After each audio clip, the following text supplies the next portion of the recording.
هنرمندên گۆببوونەیان 19 تîrmehê hatibûn Rojava hunermend comert û berbank serdana navenda YPJ kirin.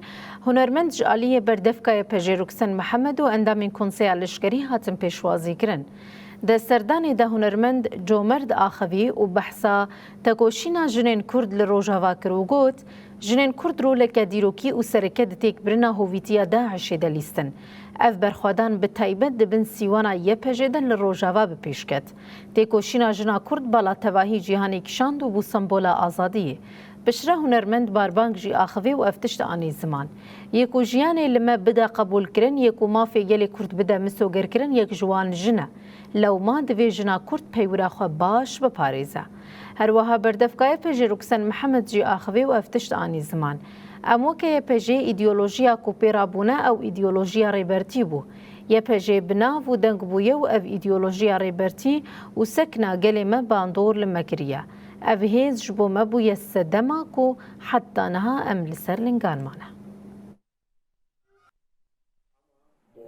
موتیفه فلسفه و جوهر جنه yani me vaktak me hem berda işte bak uçanma malanda ve derina diketin hep hatta da cacıra diyorsun kelamin ki vakta yancı yapıyorsun sedai ki yancı bebecin dereviyan diyorsun yani jimle bu güzel terin cehennemi sani teşekkür diyorsun ha.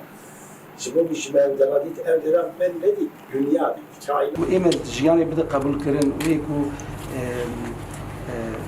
mafya gelê Kurd bidin sorgerkirin yek jê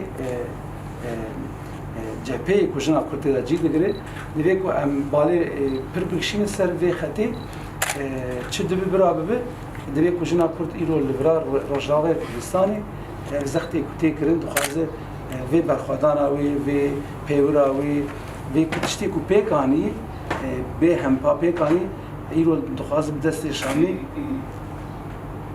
tune bike, tune bihesibî ev jî nayê hesabê milletê Kurd rastî jî ji bo me pir zor tê yani divê ku jina Kurd li Rojavayê Kurdistanê pêwira xwe baş em bêjin YPJ nav û deng bûye helbet fikrê rêbertî bi me bandorkê yek ya din jî gelê me seknê gelê me ew jî hêz dame ku heta roja îro ser piyane her tim nav